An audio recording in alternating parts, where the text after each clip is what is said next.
ಮಾತು ಇನ್ ಮುಂದೆ ಬ್ರೋಗಿ ಶಾಟನ್ನು ಕೊಡಲ್ಲ ನಾನು ಮರ್ಯಾದೆಯವರಿಗೆಲ್ಲ. ಎಸ್ ಹೇಳೋಣ ಹೊಸ ಜಗಳ ಏನಂತ ಹೇಳ್ತೀನಿ. ಅವ್ರುಗಳಿಗೆ ಸುಮ್ನೆ ಬೀಜ ಅಂತ ಎಲ್ಕೋತಾರೆ, ಬೀಜ ಇಲ್ಲ ತೋಳ್ಗಳಲ್ಲಿ ಅಂತಂದ್ರೆ ನಾನೇನ್ ಮಾಡ್ಲಿ ಹೇಳ್ರಿ ನೀವು? ಕರೆಕ್ಟ್ ಅಲ್ವಾ?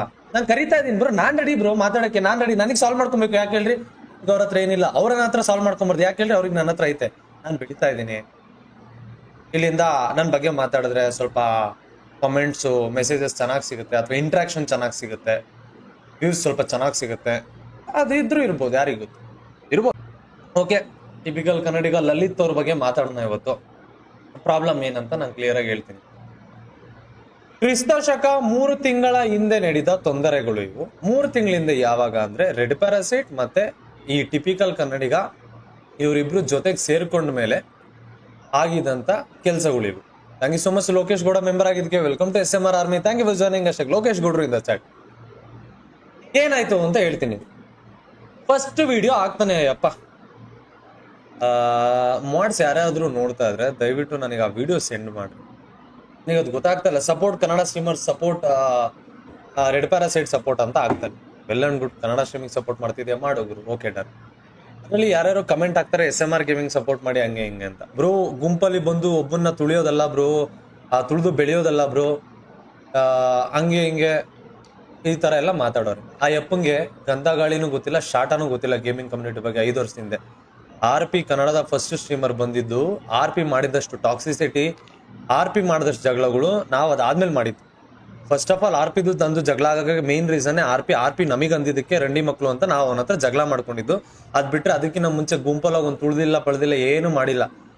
ಆ ಯಪ್ಪ 3 ವರ್ಷ ಮಾಡಿದ್ದನ್ನ ನಾನು 1 ವರ್ಷ ಡಗ್ ಅಂತ ದೆಂಗ್ಬಿಟ್ಟು ಮೇಲ್ ಬಂದೆ ನಾನು, ಆಯ್ತಾ? ಏಕ್ದಮ್ ಮೇಲ್ ಬಂದಿದ್ದೀನಿ ನಾನು. 100ಗೆ ಫಸ್ಟ್ ಕಂಪ್ಲೀಟ್ ಮಾಡಿದ್ ನಾನು. ಅದಕ್ಕೆ ತಿಕಾ ಉರಿ ಆ ಯಪ್ಪಂಗೆ ಅವಾಗ್ಲಿಂದನೂ ಇತ್ತು. ಅವಾಗ್ಲಿಂದ ಹಿಂದೊಂದು ಮುಂದೊಂದು ಮಾತಾಡಿದ್ದಿದೆ ಆ ಯಪ್ಪ. ಅವಾಗ ಇದ್ದಿದ್ದು ಕಾಂಟ್ರವರ್ಸಿ ಇದು. ಅದನ್ನ ಯಪ್ಪ ಟಿಪಿಕಲ್ ಕನ್ನಡಿಗಾಗಿ ಹೆಂಗ್ ಎಕ್ಸ್ಪ್ಲೈನ್ ಮಾಡೋರು ನನಗೆ ಗೊತ್ತಿಲ್ಲ. Phantom live, thank you so much bro for the 180 rupees super chat. ಅಷ್ಟೇ phantom live in the chat guys, thank you. ನಮಸ್ಕಾರ ಬ್ರೋ, ಥ್ಯಾಂಕ್ ಯು. ಅದಕ್ಕೆ ಯಪ್ಪ ತೀಕಾ ಎಲ್ಲ ಕಮೆಂಟ್ ಹಾಕೋದು. ಆಮೇಲೆ ಆ ಯಪ್ಪನ ವಿಡಿಯೋದಲ್ಲೇ ಒಂದು ವಿಡಿಯೋ, ನಿಮಗೆ ತಿಗಾ ತೊಳೆಯಕ್ಕೆ ಕಾಸಿಲ್ಲ ಬ್ರೋ, ತಿಗಾ ತೊಳೆಯಕ್ಕೆ ಕಾಸು ಹಾಕಿ ಅಂತ ಹೇಳ್ತಾ ಇದಾರೆ ಬ್ರೋ. ಬಗ್ಗಿ ಬ್ರೋ, ತಿಗಾ ತೊಳೆಯಕ್ಕೆ ಕಾಸು ಹಾಕ್ತಿವಿ ಹಂಗೆ ಹಿಂಗೆ, ಇದು ಅದು ಇದು ಈ ತರ ಬುಲ್ಶಿಟ್ಗಳು ಯಪ್ಪ ಹಾಕಿರೋದು. ಅವ್ರ ವಿಡಿಯೋ ಕಂಟೆಂಟ್ ಅಲ್ಲಿ ಹಾಕಿರೋದು. ಪ್ರಭುತ್ವದಲ್ಲಿ ಅಥವಾ ಪ್ರಚಾರದಲ್ಲಿ ಏನ್ ಪ್ರಚಾರ ಮಾಡ್ತಾರ ಅವ್ರ ಕಂಟೆಂಟ್ ಅಲ್ಲಿ, ಅವರು ಕನ್ನಡ ಯೂಟ್ಯೂಬರ್ಸ್ ಬೆಳೆಸಿ, ಕಂಟೆಂಟ್ ಕ್ರಿಯೇಟರ್ಸ್ ಬೆಳೆಸಿ, ಎಲ್ಲಾರನ್ನು ಬೆಳ್ಸೋಣ, ನಮ್ ಕೈಲಿ ಆದಷ್ಟು ಜನ ಉಳ್ಸೋಣ, ಮಾಡೋಣ, ಬದ್ನೆಕಾಯಿ ಬೋಸೋಡ ಅಯ್ಯಪ್ಪ ಹೇಳೋದು ವಿಡಿಯೋದಲ್ಲ. ಅಯ್ಯಪ್ಪ ಹೇಳೋದು ಹಿಂಗೆ ಮಾಡೋದೇನ್ ಕೆಲಸ? ಬೇರೆ ಕಂಟೆಂಟ್ ಕ್ರಿಯೇಟರ್ ಬಗ್ಗೆ ಆಡ್ಕೊಳ್ಳೋದು, ಬೇರೆ ಕಂಟೆಂಟ್ ಕಂಟೆಂಟ್ಗಳನ್ನ ಆಡ್ಕೊಳ್ಳೋದು, ಬೇರೆಯವ್ರ ಬಗ್ಗೆ ನೆಗೆಟಿವ್ ಆಗಿ ಮಾತಾಡೋದು, ಬೇರೆಯವ್ರ ಬಗ್ಗೆ ಗ್ರೂಪಿಸಮ್ ಮಾಡ್ಕೊಂಡು ಮಾತಾಡೋದು. ನಾನು ಒಳ್ಳೆಯವನಲ್ಲ ಗುರು, ನಾನು ಒಳ್ಳೆಯವನಲ್ಲ. ನನ್ನ ಒಳ್ಳೆಯವನು ಅಂತ ನಂಬಿ ಅಂತ ನಾನು ಹೇಳ್ತಾ ಇಲ್ಲ. ನನ್ನ ವಿಚಾರಕ್ಕೆ ಬಂದವನೇ ಮಾತಾಡ್ತಾ ಇದ್ದೀನಿ ಅಷ್ಟೇ, ಮುಗೀತು. ನಾನು ಒಳ್ಳೆಯವನಲ್ಲ. ದಯವಿಟ್ಟು ತಪ್ಪು ತಿಳ್ಕೊಂಬಿಡಿ. ನಾನು ಒಳ್ಳೆಯವನಂತ ನಾನು ಯಾವತ್ತೂ ಹೇಳಿಲ್ಲ, ನಾನು ಒಳ್ಳೆಯವನಲ್ಲೂ ಅಲ್ಲ. Thank you. ಇವಾಗ ಕಮಿಂಗ್ ಟು ದ ಪಾಯಿಂಟ್. ಗೊತ್ತಿಲ್ಲ ನನಗೆ ಏನಕ್ಕೆ ಈ ತರ ಮಾಡಿದ್ದು ಅಂತ. ಅದಾದ್ಮೇಲೆ ಪ್ರತಿಯೊಂದು ನೆಗೆಟಿವಿಟಿ ಈ ತರ ಇಂಡೈರೆಕ್ಟ್ ಆಗಿ ಟಾಂಟ್ ಕೊಡೋದು, ಅದಾದ್ಮೇಲೆ ಉಡಾಲ್ ಬಾಬಿ ಆ ಕಾನ್ಸೆಪ್ಟ್ ಬಗ್ಗೆ ಇಂಡೈರೆಕ್ಟ್ ಆಗಿ ವಿಡಿಯೋ ಮಾಡಾಕೋದು, ಅದಾದ್ಮೇಲೆ RP ಸ್ಟ್ರೀಮ್ ಮೇಲೆ ಒಂದು ಕಾಂಟ್ರವರ್ಸಿ ಆಗುತ್ತೆ, ರೀಸೆಂಟ್ ಕಾಂಟ್ರವರ್ಸಿ. ಆ ಕಾಂಟ್ರವರ್ಸಿಗೆ ನಾವೆಲ್ಲ ರೆಸ್ಪಾಂಡ್ ಮಾಡ್ತೀವಿ. ಅದಾದ್ಮೇಲೆ ಉಡಾಲ್ ಬಾಬಿ ಬ್ರೋ ಒಂದು ಮೆಸೇಜ್ ಹಾಕಿದ್ರೆ ಎಲ್ಲ ಕ್ಲಿಯರ್ ಆಗ್ತಿತ್ತಲ್ಲ ಹಂಗೆ ಹಿಂಗೆ ಅಂತ. ಬ್ರೋ ನಾನು RPಗೆ ಮೆಸೇಜ್ ಹಾಕ್ತೆ, ಬ್ರೋ ಇನ್ ಮುಂದೆ ನಾನು ಮಾತಾಡಲ್ಲ, ನೀವು ಮಾತಾಡ್ಬೇಡಿ ಸರಿ ಬ್ರೋ ಅಂತ ಹೇಳ್ಬಿಟ್ಟು RP ಸೆಡ್. ಉಡಾಲ್ ಬಾಬಿಗೂ ಅದೇ ರೀತಿ ಮೆಸೇಜ್ ಆಗ್ತದೆ. ಅಯ್ಯಪ್ಪ ರಿಪ್ಲೈನು ಕೂಡ ಮಾಡೋಕ್ಕಾಗಲಿಲ್ಲ. ಬಿಲ್ಡಪ್ಪಿಗೆ ಸ್ಟ್ರೀಮ್ಗಳಲ್ಲಿ ಹೇಳೋದು ಬೇರೆ ವಿಚಾರ, ಬಟ್ ಮೆಸೇಜ್ ಮಾಡಿದಾಗ ರಿಪ್ಲೈ ಮಾಡಬೇಕು ಅನ್ನೋದು ಒಂದು ಮಿನಿಮಮ್ ಕಾಮನ್ ಸೆನ್ಸ್ ಅಂತ ಅನ್ಕೊಂತೀನಿ ನಾನು.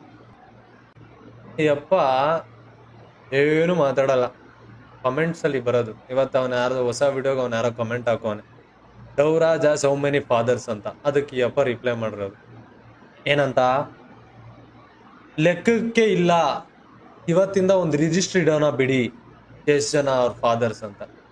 ಆಯ್ತು. ಅದಕ್ಕೆ ವಿಕಾಸ್ ಗೌಡ ವ್ಲಾಗ್ಸ್ ಕಮೆಂಟ್ ಮಾಡಿರೋದು ನಗದು. RX Chandu thank you for the photo. ಅಷ್ಟೇ RX ಚಂದು ಇಂದ ಚಾಟ್. ವಿಕಾಸ್ ಗೌಡ್ರೆ, ನಿಮ್ಮ ವ್ಲಾಗ್ಸ್ ಎಲ್ಲ ನೋಡ್ತೀವಿ, ತುಂಬಾ ಚೆನ್ನಾಗಿದೆ, ತುಂಬಾ ಕಷ್ಟಪಟ್ಟು ಬಂದಿದ್ದೀರಾ. ಇಂಥ ಥರ್ಡ್ ಕ್ಲಾಸ್ ನನ್ನ ಮಕ್ಳ ಜೊತೆ ತಲೆ ಹಿಡ್ಕೊಂಡು ಮಧ್ಯದಲ್ಲಿ ನಿಮ್ಮ ಹೆಸರು ಕೆಡಿಸ್ಕೊಂಬೇಡಿ. ನಮಗೆ ಅಲ್ಲಿರೋ ಕ್ರಿಯೇಟರ್ಸ್ ಮೇಲೆ ಯಾರ ಮೇಲೂ ಹೇಟ್ ಇಲ್ಲ, ನಮ್ಗೆ ಯಾರ ಮೇಲೂ ವಿಚಾರಗಳೇ ಬೇಕಿಲ್ಲ, ಜಗಳನೇ ಬೇಕಿಲ್ಲ. ಎಷ್ಟೊಂದು ಜನದ ವಿಡಿಯೋಸ್ ನಾವು ಕೂಡ ನೋಡಿದೀವಿ, ನಾವು ಮಾತಾಡಿದೀವಿ. ನನಗೆ ರಘುವಿನ್ ಸ್ಟೋರ್ ಜೊತೆ ಪರ್ಸನಲ್ ಆಗಿ ಕೂಡ ನಾನು ಮೀಟ್ ಮಾಡಿ ಮಾತಾಡಿದ್ದೀನಿ. ವಿಕಾಸ್ ಕೂಡ ಫಾಲೋ ಮಾಡಿದ್ದೀನಿ, ನಾನು ಕೂಡ ನೋಡಿರ್ತೀನಿ ವ್ಲಾಗ್ಸು. ಅದಾದ್ಮೇಲೆ ಇವ್ರದ್ದು ಈ ಅಪ್ಪಂದು ಯಾವುದೋ ನೋಡ್ತಿದ್ದೆ ನಾನು, ಸ್ಯಾಮ್ ಸಮೀರ್ ಗ್ರೂಪಲ್ಲಿ ಇಲ್ಲ ಅನ್ಸುತ್ತೆ, ಬಟ್ ಆ ಅಪ್ಪಂದು ರೆಗ್ಯುಲರ್ ಆಗಿ ನೋಡ್ತಾ ಇದ್ವಿ ನಾವು. ಇನ್ಯಾರಿದ್ದಾರೆ, ಕಿರಣ್ ಕಿತಾಡಿ, ಅವ್ರದ್ದು ನೋಡಿಲ್ಲ ನಾನು, ಸುಳ್ಳು ಹೇಳಲ್ಲ, ಬಟ್ ಅವ್ರಿಗೂ ಏನು ಪ್ರಾಬ್ಲಮ್ ಇಲ್ಲ ಈ ವಿಚಾರದಲ್ಲಿ ಅಂತ ಅನ್ಕೊಂತೀನಿ. ಈ ಟಿಪಿಕಲ್ ಕನ್ನಡಿಗ ಬಂದಾಗಿಂದ ಈ RP ಎದ್ದಿರೋದು ಮೇಲ್ಗಡೆ, ಅದಾದ್ಮೇಲೆ ಉಡಾಲ್ ಪಾವಿ ಅವ್ರ ಮಧ್ಯದಲ್ಲಿ ಸೇರ್ಕೊಂಡಿರೋದು. ಐ ಡೋಂಟ್ ನೋ ಯಾಕೆ ಅಂತ. ಇವ್ರು 3 ಜನದ ಹತ್ರ ಅಷ್ಟೇ ಪ್ರಾಬ್ಲಮ್ ಇರೋದು, ಅದು ಬಿಟ್ರೆ ಇನ್ನು ಯಾರ ಹತ್ರ ನನಗೆ ಪ್ರಾಬ್ಲಮ್ ಇಲ್ಲ. ಡೈರೆಕ್ಟ್ ಪ್ರಾಬ್ಲಮ್ ನನಗೆ ಯಾರ ಜೊತೆನೂ ಇಲ್ಲ. ಅದು ಯಾಕೆ ಅಂತ ನಂಗೆ ಗೊತ್ತಿಲ್ಲ.